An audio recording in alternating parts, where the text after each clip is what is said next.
안녕하십니까. 오늘 갈라디아서 구조는 갈라디아서 2장 11절에서 21절 본문이 되겠습니다. 갈라디아서 2장 11절에서 21절 본문, 먼저 본문을 봉독합니다. 게바가 안디옥에 이르렀을 때 책망할 일이 있기로 내가 저를 면책하였노라. 야고보에게서는 어떤 이들이 이르기 전에 게바가 이방인과 함께 먹다가 저희가 오매 그가 할례자들을 두려워하여 떠나 물러가매 남은 유대인들도 저와 같이 외식함으로 바나바도 저희의 외식에 유혹되었느니라. 그러므로 나는 저희가 복음의 진리를 따라 바로 행하지 아니함을 보고 모든 자 앞에서 게바에게 이르되 내가 유대인으로서 이방을 쫓고 유대인답게 살지 않으면서 어찌 억지로 이방인을 유대인답게 살려 하려느냐 하였노라. 우리는 본래 유대인이요 이방 죄인이 아니로되 사람이 의롭게 되는 것은 율법의 행위에서 나는 것이 아니오 오직 예수 그리스도를 믿음으로 말미암는 줄 아는 거로 우리도 그리스도 예수를 믿나니 이는 우리가 율법의 행위로서가 아니고 그리스도를 믿음으로써 의롭다함을 얻으려 함이라. 율법 행위로서는 의롭다함을 얻을 육체가 없느니라. 만일 우리가 그리스도 안에서 의롭게 되려 하다가 죄인으로 나타나면 그리스도께서 죄를 짓게 하는 자냐? 결코 그럴 수 없느니라. 만일 내가 헐었던 것을 다시 세우면 내가 나를 범법한 자로 만드는 것이라. 내가 율법으로 말미암아 율법을 향하여 죽었나니 하나님을 향하여 살려 함이라. 내가 그리스도와 함께 십자가에 못 박혔나니 그런즉 이제는 내가 산 것이 아니 오직 내 안에 그리스도께서 사신 것이라. 이제 내가 육체 가운데 사는 것은 나를 사랑하사 나를 위해서 자기 몸 버리신 하나님의 아들을 믿는 믿음 안에 사는 것이라. 내가 하나님의 은혜를 패하지 아니하노니 만일 의롭게 되는 것이 율법으로 말미암으면 그리스도께서 헛되이 죽으셨느니라.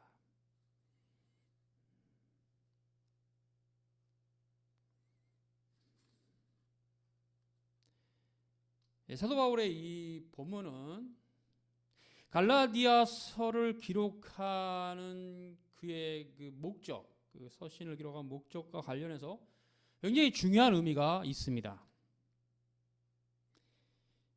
이 원문을 직역한 본문도 봉독합니다. 게바가 안디옥에 왔을 때 그가 비난받을 일이 있어서 면전에 내가 책망했다. 왜냐하면 야고보로부터 어떤 유대인들이 오기 전에 그가 이방인들과 식사를 하고 있었는데 유대인들이 오자 물러나고 있었다. 그 자신이 할례 받은 자들을 두려워하여 이방인과 분리하였다. 스스로를. 그러자 그와 함께 하였던 나머지 유대인들도 함께 외식했다. 바나바도 그들의 외식에 이끌렸다. 그러므로 그들이 복음의 진리를 따라 행하지 아니하는 것을 보고서 모든 사람들 면전에서 게바를 책망했다. 내가 유대인으로서 이방인들처럼 살면서 유대인처럼 살지 않으면서 어찌 이방인들을 유대인처럼 살게 강제하느냐? 우리는 타고나기를 유대인으로 태어나서 이방의 죄인으로 타고나지 않았다. 그러나 사람이 예수 그리스도의 믿음을 제하고 율법의 공로로부터 의롭게 되는 것이 아니라는 것을 알고 있다. 그럼 우리도 그리스도 예수를 믿는다.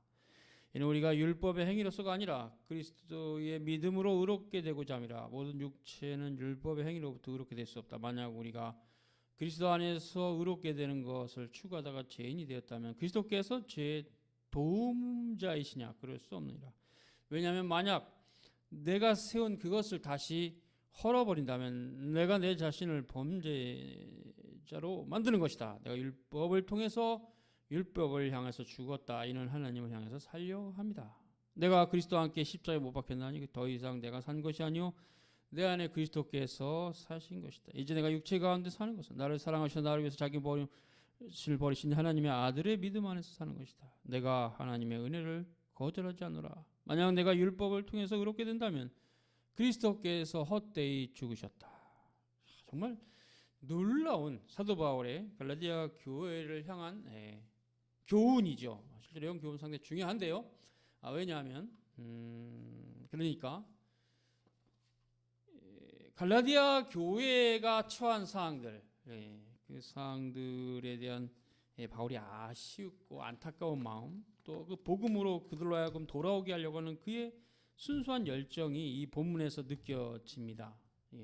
그렇죠? 그러니까 이 사도 바울의 이런 자세는 우리가 상당히 배울 점이 많은데 어쨌든 여기서 중요한 것은 이제 그가 복음의 진리를 전하는 것에 있어서는 거침이 없었다는 것에 대해서 참 배울 점이 많이 있습니다.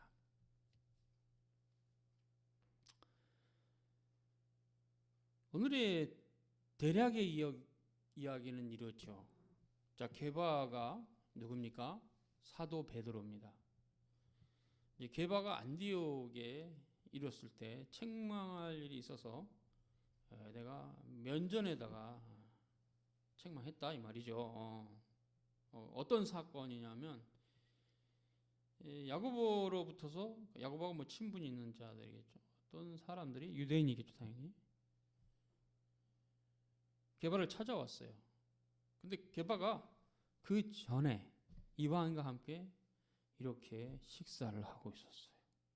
근데 그들이 찾아오니까 그 순간 갑자기 이방인들을 쌩을 까고 굉장히 뭐 약간 뭐 더럽다 취급하는 식으로 대한 거죠. 지금 헬라 원문은 그런 말을 하고 있어요. 야고보로부터 어떤 유대인들이 오기 전에는 이방인들과 함께 식사를 했는데 유대인들이 오자 물러났다. 그러니까 이제 같이 식사 안 하는 척 한 거죠. 그 이유는 뭐라고요? 할례 받은 자들을 두려워했다. 그래서 이방인과 분리되었다. 분리가 됐다. 어떻게 세례 받은 신자들인데 다 함께 어떻게 분리가 됩니까? 순간 베드로가 실수한 거죠. 베드로의 그런 행동에 많은 자들이 유혹을 받은 거죠. 이게 그러면 안 되는데 외식을 했다. 이렇게 사도 바울은 갈라디아에 썼어요. 바나바조차도 그들의 외식에 이끌렸다. 이게 굉장히 심각한 문제가 발생했다. 이렇게 이제 볼 수 있습니다. 실은 그렇죠. 되게 위험한 상황입니다. 왜냐하면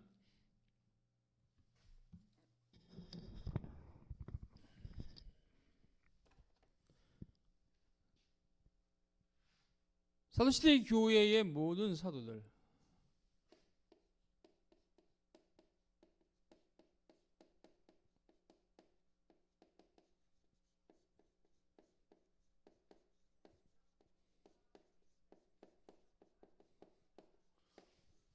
예외 없이 유대인입니다. 유대인이 아닌 사도는 아무도 없어요.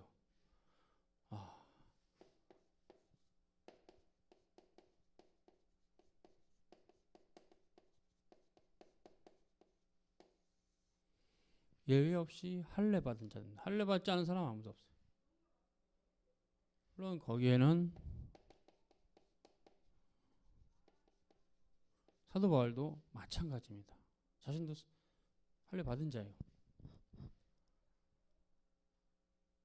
그러나 이제 유대인만 기독교인이 아니고 안디옥 정도 되면 이방인 기독교인도 그 교회에 많이 있는데 유대인과 이방인을 표상적으로 헬라인이라 하죠. 헬라인이 하나로 있는. 그래서 헬라인은 가르치고 그냥 이방인 전체. 이방인. 로마 사람도 마찬가지고 누구든지 유대인과 이방인이 하나가 돼서 세워진 교회가 안디옥 교회죠. 안디옥 교회.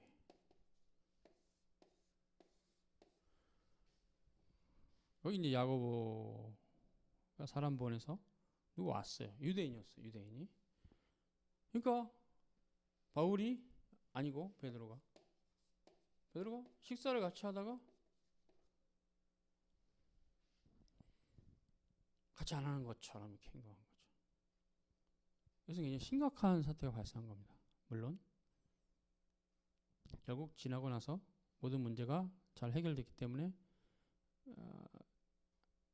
잘 됐지만 뭐 해결됐으니까 된 거지만 그 당시의 상황에서는 이 사건이 마무리가 잘 안 되면 굉장히 위험해지죠. 교회가. 왜요? 사도 베드로가 예수님의 12제자 중에서도 12제자로 할 정도로 총애를 받았던 사도 베드로가 저렇게 행동하는 게 복음적인 삶인가? 라는 베드로의 순간적 행동이 표본. 사도들의 삶은 표본이니까 표본이 되고 그것이 결과가 돼서 만약에 이제 교회 전체로 퍼지면 퍼지다. 모든 교회로 퍼지면 어떻게 되겠습니까? 문제가 심각해지죠. 그러면 이제 교회 안에는 유대인 기독교들과 이방인 기독교들이 균열이 생기죠. 균열. 반목과 질시가 있게 되고, 그리고 사도 베드로도 알고 있는 대로 할례를 이제 받으면 안 된다는 거, 그것이 무력하게 돼요. 당연히 무력하게 돼요. 그래서 할례를 시행하고자 하는 움직임이 생길 수 있어요. 교회 안에 이방인들에게. 우리가 이렇게 사도 베드로도 그렇고 이렇게 이방인들을 대하기가 힘든 이유는 할례를 안 받아서 그래. 이제 이런 분위기가 쫙 교회 안에 퍼집니다. 그럼 진짜 나중에는 그래, 그것 때문이야. 베드로가 왜 그렇게 했겠어? 그 애들이 할례를 안 봐서 그런 거야. 할례를 주고 나면 베드로가 이제 안 그렇게 되지. 또 유대인들이 왔을 때 뭐라 그러면 얘 할례 받았다 그러면 되잖아. 이 할례의 문제가 대두되고 해야 된다는 상황으로 갈 수도 있는 위험한 상황이었어요. 이 사건은 바울이 그 위험성을 정확하게 직감하고 정말 사도 중에 사도였던 사도 베드로에게 면전에서, 면전은 이제 우리가 흔히 쓰는 말로 돌직구입니다. 돌직구. 그렇죠. 우리 사람들 돌직구 싫어하죠. 돌직구 싫어. 왜냐면 상대방이 상처도 받고 잘못하면 관계가 깨질 수도 있고, 너하고 관계가. 그래서 엔간하면 돌직구 잘 안 합니다. 근데 바울은 어찌됐건 간에 이 상황이 너무나 시급했기 때문에 베드로의 면을 세워주는 것보다 복음의 진리를 보존하는 게 더 중요하다고 생각을 해서 그랬겠죠. 면전에 따대고 그냥 책망했어요. 참으로 놀라운 사도 베드로의 모습이면서 사도 베드로 모습뿐만 아니라 일단 그 상황 이후에 벌어지는 여러 가지 모습들이 있어요. 왜 사도 베드로의 모습이 놀랐냐면 당대의 사도시대 교회 안에서 지명도, 유명세 뭐 이런 거 다 덧셈하면 사도 베드로의 권위라는 것은 굉장히 높은 권위에 있는 형태라서 그런 사도 베드로를 감히 누가 지적을 하리오라고 할 정도였는데 사도 바울은 지체 없이 면전에서 책망했어요.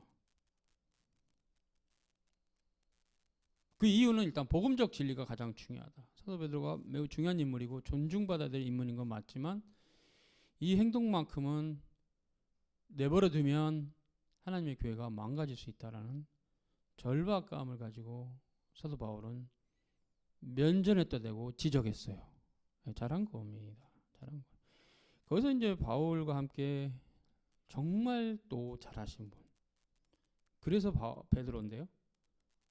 그것을 그대로 수납하고 사도 바울의 말을 받아들이고 겸손하게 인정한 거죠. 권위가 더 높은 베드로가 거기서 끝까지 외식을 행하고 자신이 행한 외식이 옳다고 우겼다면은 피플들이야 잘 모르니까 베드로가 더 권위가 있고 유명한데 저분 말을 따라가야 되겠지 하겠으나 베드로는 겸손하게 진리 앞에 고개 숙이고 바울의 말이 옳다 하고 그렇게 이제 일단락 될 수 있었죠. 그래서 바울의 면전에서의 지적도 담대하고 참 담백하고 순수한 행위였지만 그것을 받는 사도 베드로의 겸손함도 굉장히 탁월한 거였어요. 달리 베드로가 아니에요. 너희 믿음의 덕의 지식을 이런 말을 했던 그 베드로의 그런 자세는 바로 뭡니까? 신자된 자가 본받아야 할 거죠. 너희 믿음의 덕의 지식을, 너희 믿음의 덕의 지식을 이라는 말을 베드로가 했는데 실은 그의 삶 속에서 보여준 것이 바로 안디옥 교회에서의 이 사건이었어요.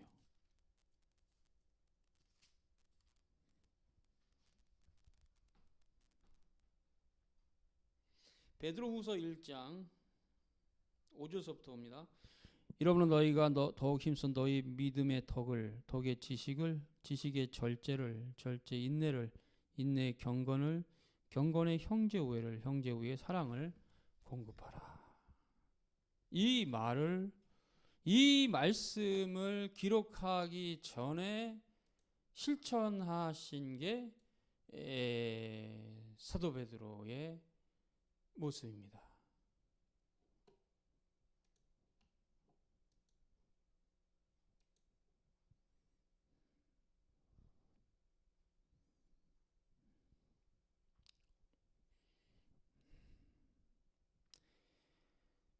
믿음의 덕을 쌓아라 이렇게 말했어요. 사도 베드로가 너희 믿음의 덕을. 그러니까 덕이 없는 형태의 지식은 의미가 없다 이렇게 말하고 있어요. 덕이 믿음의 덕을 그리고 그 덕 위의 지식을 그러니까 덕이 없는 지식 이 덕이 없는 지식은 문제가 있죠. 예. 덕스럽지 못한 지식은 뭘까요? 그게 이제 사도 베드로가 가르치는 바입니다. 본인이 삶으로 보여줬기 때문에 그런 덕 위에 하나님 아는 지식이 있고 거기에 절제, 인내, 경건, 형제우의 사랑이 나아가는 형태가 신앙의 순서다 이렇게 말하고 그 삶을 베드로가 보여줬어요. 어쨌든 간에 이 본문에서 우리가 배우게 되는 것은 사도 바울과 베드로 모두 다 하나님의 종으로서 참 멋졌다, 멋있었다, 이렇게 짱이다 이렇게 말할 수 있어요. 정말 우리는 이 바울 서신 가운데 혹시 바울의 관점에서만 보면 바울이 멋지다, 면전에서 그렇게 할 수 있는가라고 뭐 볼 수 있으나 그것을 그대로 받고 겸손했던 베드로의 모습은 바울 못지않은 모습이었고 바울은 바울대로 베드로는 베드로대로 하나님의 일을 함에 있어서 전혀 어그러짐 없이 조화롭게 잘 처리했죠. 그래서 이 사건은 우리에게 주는 의미가 많이 있습니다. 주는 의미가 많이 있어요. 그래서 이제 사도 바울은 이런 부분에 있어서 베드로를 책망했고 그 사건을 다루면서 갈라디아 교회에게 보낸 서신의 의미들을 이제 좀 서술하기 시작합니다.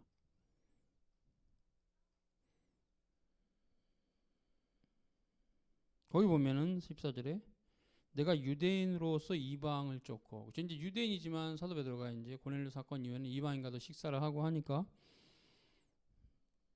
유대인답게 살지 않으면서 그렇죠. 이제 그 이후에는 유대인답게 살 수가 없었죠. 이방인에게도 복음을 전해야 했으니까 억지로 이방인을 유대인답게 살려 하려는 아까 여기서 얘기했죠. 할례 문제가 대두되고 할례를 시키게 될 거다. 지금 이 베드로 이 사건이 잘 마무리가 안 되면 교회는 할례를 시행하는 교회로 갈 수도 있는 위험성이 있었어요. 그래서 바울이 거기 브레이크를 건 겁니다. 우린 본래 유대인이요 이방 죄인이 아니로되 사람이 의롭게 되는 것은 율법의 행위가 아니고 오직 예수 그리스도를 믿음으로 말미암은 줄 우리가 알고 있지 않느냐.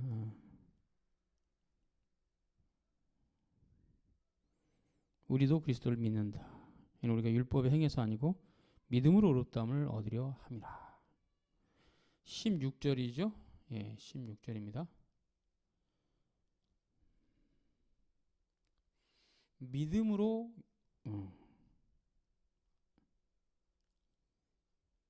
의롭다함을 받는다. 예수 그리스도의 믿음으로부터 의롭다함을 우리는 받는다. 되게 중요한 개념입니다.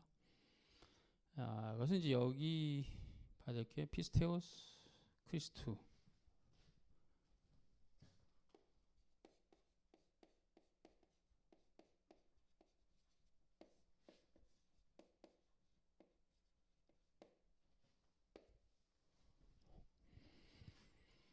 에크 피스테오스 크리스ቱ.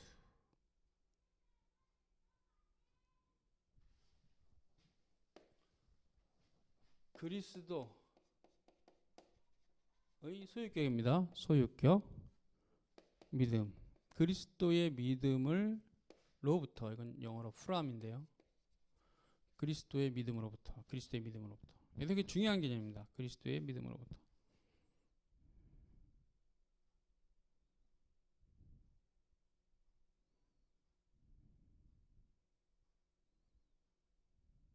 만일 우리가 그리스도 안에서 의롭게 되려 하다가 죄인으로 나타나면 그리스도께서 죄를 짓게 하는 자냐? 결코 그럴 수 없다. 만일 내가 헐었던 것을 다시 세우면 내가 나를 범법한 자로 만드는 것이다. 그렇죠. 믿음으로 복음적 삶을 시작하면서 그 구약의 경륜 시대에 있었던 할례나 이런 걸 이제 다 폐했는데 그걸 다시 세워버리면 우리가 범법한 자가 된다. 하나님 앞에서 그 말이죠. 그래서 이제 19절이 중요하죠. 내가 율법을 통해서 율법을 향해서 죽었다. 19절입니다.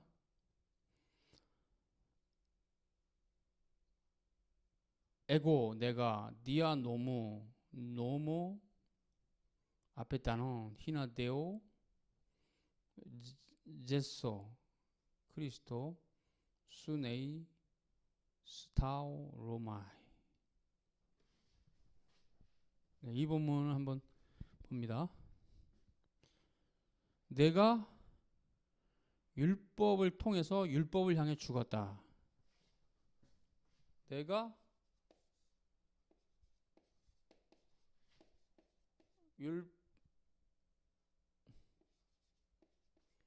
내가 율법을 통해서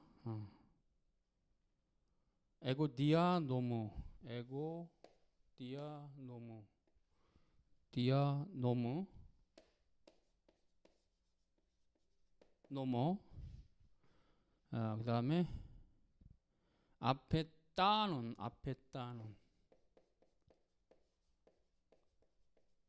이렇게 돼 있어요. 아페따논. 그래서 뭐냐? 내가 율법을 통하여 율법을 향하여 죽었다. 내가 율법을 통하여 율법을 죽었다. 사도 바울이 이 말을 하는 것은 이제 그리스도인들은 법 아래 놓여서 그리스도와 함께 그 법과 함께 죽었어요. 하나님을 향해서 사는 거죠. 그리스도와 함께 죽고 그리스도와 함께 살았어요. 이 개념이 되게 중요한 개념인데요. 왜냐하면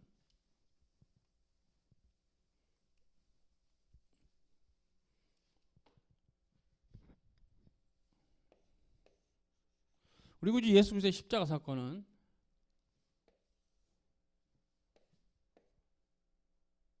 그가 진짜 우리 죄를 위해서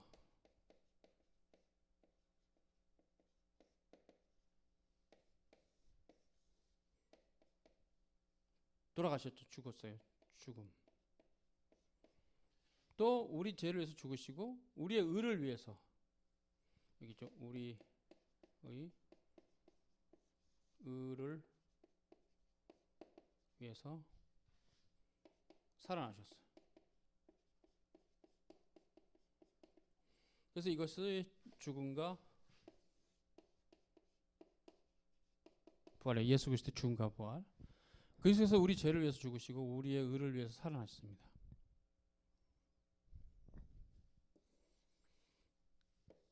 이 사건의 놀라운 의미는 신자들과 연결했을 때는 항상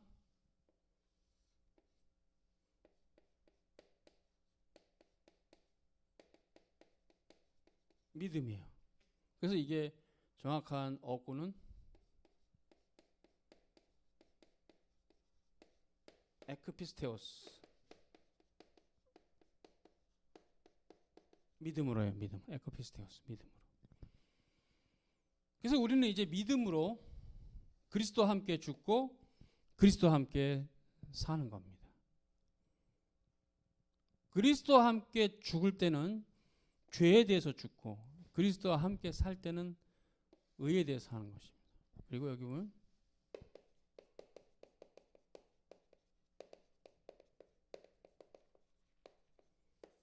이 개념이 되게 중요해요. 하나님을 향하여. 하나님을 향하여. 그게 있어요. 데오라는 말이 있거든요. 데오. 내가 율법을 통해서 율법에 대해서 죽었나니 이는 하나님을 향해서 살고자 합니다. 히나 데오 제소 이렇게 됐어요. 봅시다. 히나 데오 제소 이렇게 되는데요. 히나 데오 제소. 자, 이 말은 뭐냐면 이게 이제 흔히 in out the dead 이런 뜻이에요. 이 that 이하를 위하여 이런 뜻이죠. 내가 그리스도와 함께 죽고 그리스도와 함께 사는 이유는 뭐냐? 하나님을 향하. 이게 데오가 이제 역격인데 하나님을 향하 이런 뜻입니다. 하나님을 향하여 산다, 살고자 합니다 이런 뜻이죠. 예, 그래서 그리스도와 함께 죽고 그리스도 산다는 교리가 되게 중요한 겁니다.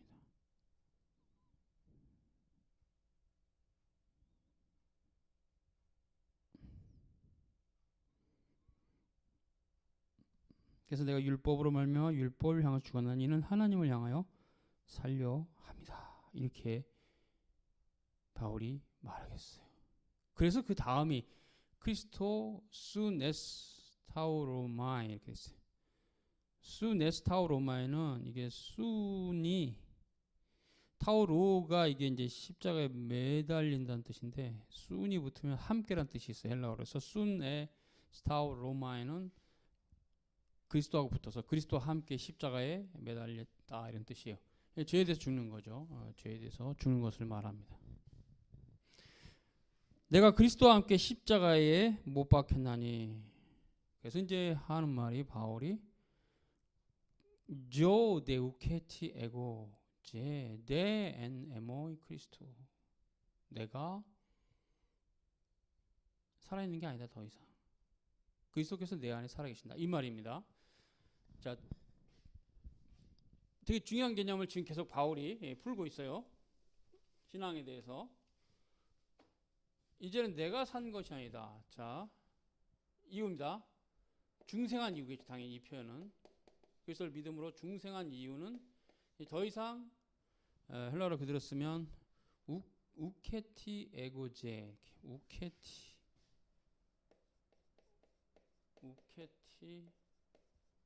에고제 이렇게 에고죠 우케티 에고죠. 내가 더 이상 사는 것이 아니다. 아니다는 말은 이제 우케티가 부정어가 포함되어 있기 때문에 그렇게 해석이 돼요. 내가 더 이상 사는 게 아니다. 예. 내 안에 그리스도께서 사신다. 제 엔 에모이 크리스토스. 제 엔 에모이 크리스토스 이렇게 돼요. 제 엔 에모이 크리스토스. 제 엔 에모이 이 크리스토스 이렇게. 자, 그 뭐냐? 이 주어입니다. 그리스도께서 내 안에 사시는 것이다. 네. 그리스도께서 내 안에 사시는 것이다.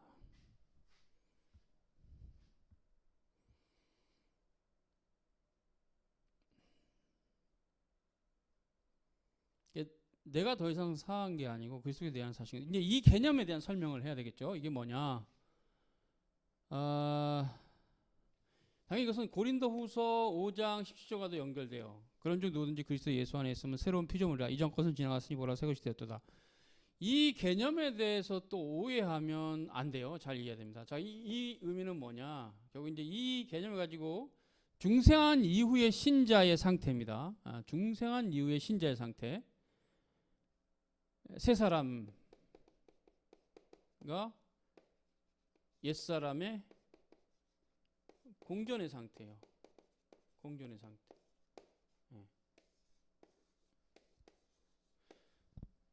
이제 내가 산 것이 아니다. 이건 선언입니다. 선언. 이것은 칭이에요.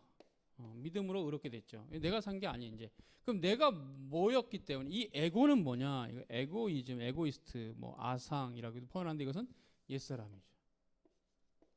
사르크스, 옛사람, 옛 본성. 예. 바울은 지금 예수 그리스도를 믿고 나서 우리의 옛 본성은 죽었다라고 선언합니다. 선언. 선언. 선언은 시작을 말해요. 즉, 늘 표현은 쓴 대로 부잣집에 정말 찢어지게 가난한 아이가 입양했을 때 그 부잣집에 그 가난한 아이를 입양한 그 아버지가 입양했어요. 아버지죠. 근데 그 아버지가 원하는 바대로 당장은 살 수가 없어요. 교육도 제대로 못 받았고, 뭐 부잣집이 갖고 있는 뭐 고상한 무슨 어떤 예의가 있다면, 뭐 식사 예절이라도 있다 칩시다. 그럼 그걸 어떻게 알겠어요? 이제 그 아이는 들어와서 가난하게 살았을 때 옷도 벗고, 그쵸, 옷도 새 옷을 입고 그 부잣집에서 살만한 예법을 배워나가겠죠. 그때 선언은 입양의 순간이에요. 그러니까 입양을 하는 순간에 갑자기 사람이 뭐 한 10년이나 배워야 될 수 있는 교육을 하루아침에 다 배워가지고 능수능란하게 살 수가 없어요. 지금 바울이 더 이상 내가 사는 게 아니라는 것은 칭의를 말합니다. 그래서 믿는 순간에 완전히 성화됐다는 말을 하는 게 아니에요. 옛사람이 죽은 거 맞습니다. 선언적으로, 칭의적으로. 그리고 그리스도께서 내 안에 산다는 것은 이제 새 사람이에요. 새로운 피조물이죠. 새로운 피조물이에요. 새 사람이. 이게 중생한 신자들 안에 공존에 있어요. 공존. 옛사람과 새 사람이. 선언적으로는 죽었으나 여전히 부패성이 남아있고 그것은 죽을 때까지 싸움이 있죠.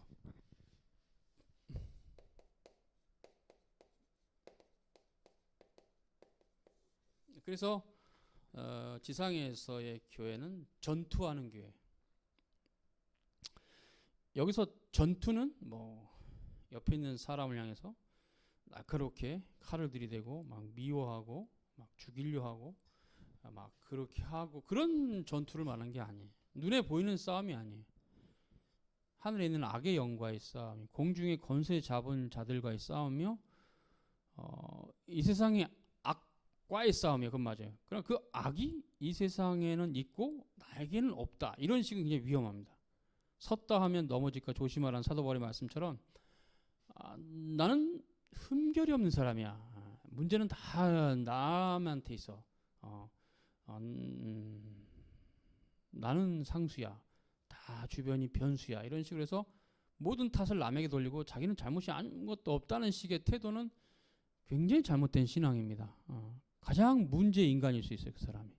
그래서 그건 아니고 결국 그 싸움은 죄에 대한 싸움이기 때문에 대상에 대한 눈에 보이는 대상에 대한 싸움이 아니에요. 어떤 타인을 붙잡고 멱살을 잡고 이렇게 싸우는 게 아니고 죄와의 싸움이죠. 그거는 뭐 다른 사람에게도 있으나 내게도 있는 거기 때문에 이 싸움의 대상을 피아를 눈에 보이게 이렇게 나누는 것은 별로 좋지 않아요. 안 좋아요. 그런 식으로 나누는 것은 눈에 보이게 나누면 나하고 친척들은 다 의로와 나하고 친척이 아니고 나 안면이 없는 놈들은 다 나쁜 놈들이야. 이런 식이 돼요. 그 당시 유대인들이 그런 의식이 좀 있었어요. 할례받지 않은 이방인들은 다 죄인이야. 우리는 다 의로와. 죄가 없어. 이런 식이었어요. 사도 바울이 그걸 깨달은 거죠. 그리스도를 만나서 아니 우리도 똑같아. 의인은 없나니 하나도 없어. 바울이 깨달은 겁니다. 예수님 만나서. 그래서 결국 이 죄와의 싸움은 대상이 사람이 아니에요. 죄예요, 대상이. 그건 내게도 있고 너에게도 있고 우리 모두에게 있고 죄 투성이잖아요, 이 세상이. 그러니까 이 싸움은 전투하는 교회, 밀리턴트 처치, 옛사람과의 싸움이긴 하죠. 그래서 선언적으로 바울이 죽었다고 얘기하는 것은 그거예요. 칭의가 우리가 됐다. 영화에 이를 때까지 이제 성화를 해 나가야 될 존재라는 사실을 말하는 겁니다. 예. 거기서는 진짜 겸손함이 되게 필요하지요. 다 했다 뭐 그러면 그 사람 끝난 사람이 거짓된 사람입니다. 그럴 수 없기 때문에. 그래서 이 땅에서는 완전한 성화는 없다. 영화 이를 때까지 끝없이 의의 선한 싸움을 싸우는 거다. 싸우는 거다. 그거를 지금 갈라디아서 사도 바울이 말하고 있어요. 뭐 아무것도 자랑할 게 없어요. 뭐가 됐든 간에. 그래서 거기 보니까 이제 내 안에 그리스도에 사신다. 그래서 이제 내가 육체 가운데 사는 것은 눈, 조, 앤 사르키 엠피스테이, 조, 테투, 후디, 투, 네우, 투, 아가페토산 나를 사랑하사 바라돈토스 아우톤 휘페르 에무 나를 위해서 그 자신을 버리신 하나님의 아들의 믿음. 거기도 그랬어요. 아까 여기서 그리스도의 믿음 똑같아요. 여기서 똑같은 말을 하고 있어요. 지금 바울이. 다만 표현은 앞에는 그리스도의 믿음, 그리스도의 믿음. 정확히 표현하면 앞에는 그리스도의 믿음, 이렇게 직역이 돼요.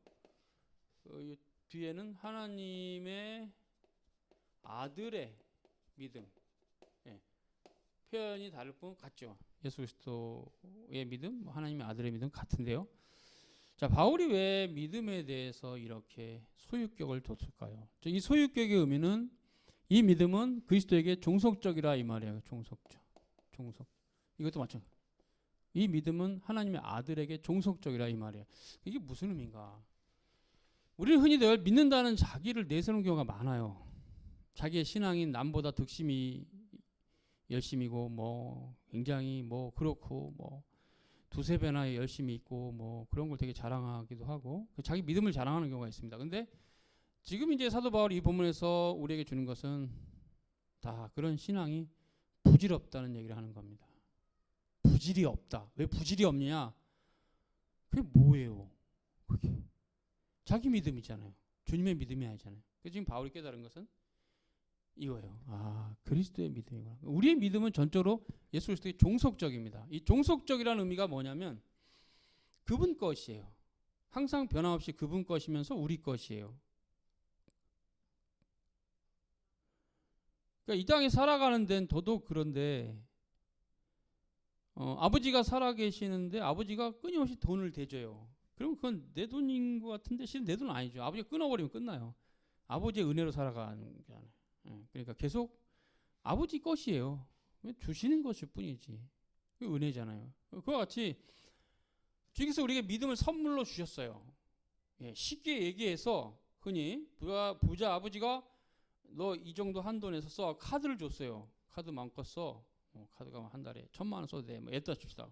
적지 않은 돈이죠. 1,000만 원 벌게 됐는데 마음껏 쓰는데 1,000만 원 쓰라 하면 작은 돈이 아니고 큰 돈이에요. 그런데 아버지가 기분 나빠서 끊어버렸어요. 그럼 못 쓰잖아요. 이 땅에서 주님께서 우리 주신 선물 믿음은 여전히 주님의 것입니다. 우리의 것이긴 한데 여전히 주님의 것이에요. 우리가 믿음을 자랑할 게 없어요.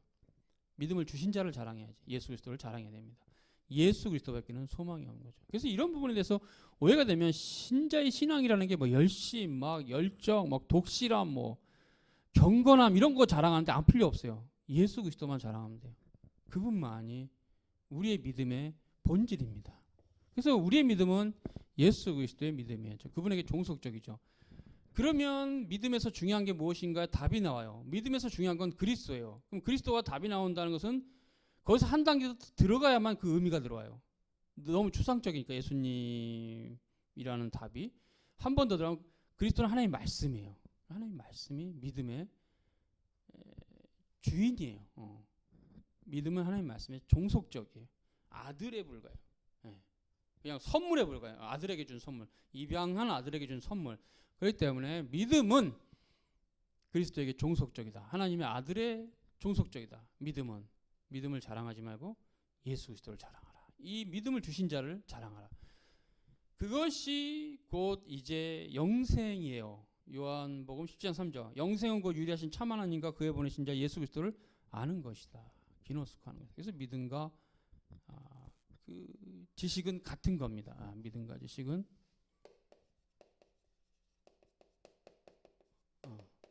믿음과 지식은 같은 거예요. 그냥 믿음은 지식의 종속적이니까. 우리가 하나님의 아들을 믿는 거지 뭐 다른 걸 믿는 게 아니잖아요. 그와 같이 하나님의 아들을 믿는 믿음, 즉 올바른 가르침과 디다케와 교훈은 되게 믿음의 방향을 정해주고 믿음을 자라게 하는 힘이죠. 그래서 믿음은 지식에 속해서 그리스도의 믿음이란 말을 이렇게 바울이 쓴 겁니다. 예. 내가 하나님의 은혜를 패하지 그래서 바울은 이것이 하나님의 은혜다라고 이것이 하나님의 은혜다. 이것은 나는 패할 수 없다. 이 말하고 있어요. 만약 의롭게 되는 것이 율법으로 말미암아서 그리스도께서 헛되이 죽으셨다. 노래한 그죠? 헛되이 죽으셨다. 크리스토스 도리안 아페타넨 하나님의 카리스를 나는 reject, refuse, invalid, make invalid 즉 거부하거나 거절하거나 배관시하거나 도외시하는 거죠. 혹은 무력하게 난 될 수 없다, 피할 수 없다 이렇게 표현한 것도 좋아요. 하나님의 은혜를 내가 피할 수 없다. 율법을 통해서 그렇게 되면 그리스도께서 헛되이 죽으신 거다. 되게 마지막 바울의 이 선언은 중요합니다. 갈라디아 교인들에게 굉장히 임팩트가 있는 훌륭한 가르침이에요. 그 당시 갈라디아 교인들의 위험한 상태를 보면 이해가 돼요. 주 1세기에는 모세의 법을 지키는 게 보통 일이 아니었어요. 안 지키는 게. 유대교로부터 기독교 나왔기 때문에 주님도 유대인이고 출신 자체가 사도도 다 유대인이고 또 그분들 다 할례 받았고 예수님조차도 할례 받으셨고 하는 그런 상황 속에서 그리스도의 교회가 주님의 교회가 세워졌기 때문에 할례 받지 못한 이방인들은 할례도 받아야 돼라는 유대인들의 요구에 흔들릴 수뿐이 없었어요. 바울이 그런 상황을 알고 이제 예수 그리스도께서 오셔서 구약의 모든 법이 폐지된 것에 대한 경륜적 차이를 명확하게 오늘 본문에 얘기하므로 베드로도 잠시 동안 실수한 거 베드로는 실수 인정했어요. 내가 이거 순간 실수했다 인정했고 실수한 것을 그 사례를 들어서 베드로가 이렇게 했을 때 내가 이거 심각한 문제에서 그만두지 않았다. 면전에서 책망했다라는 얘기를 통해서 이제 믿음의 의미를 얘기하고 있고 너희들이 할례를 받는다는 것은 예수 그리스도의 죽으심을 헛되이 만드는 것이다. 경고하고 있죠. 오늘 여기까지 수고했습니다.